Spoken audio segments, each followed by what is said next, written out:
با درود فراوان خدمت شما دوستان عزیز. یکی دو هفته بود که برنامه داشتم، نتونستم براتون کاری ضبط بکنم، ولی امروز براتون میخوام یه کاری سیاسی با ضبط بکنم.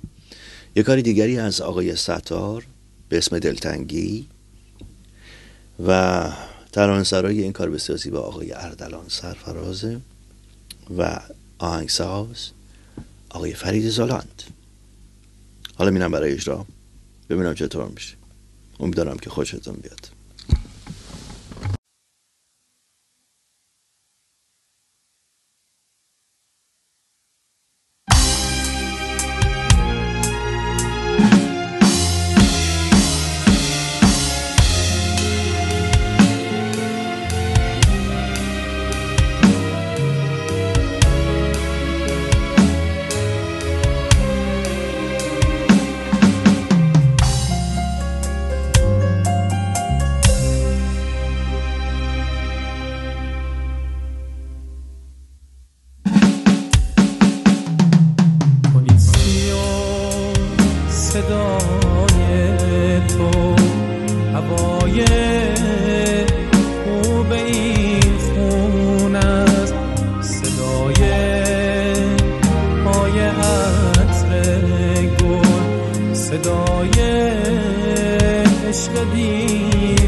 یکی خندون یکی گریون،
چشمام گریونده،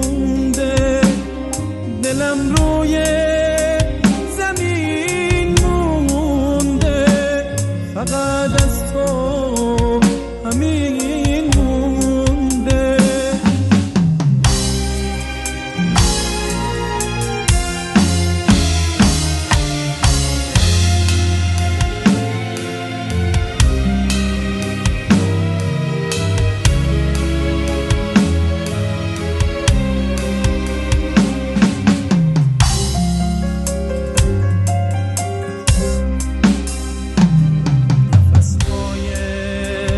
عزیز من صدای پای شب روهاست، صدای باد و بوی نخل، هوای شرجی دریاست، سکوت اینجا صدای تو، هوا اینجا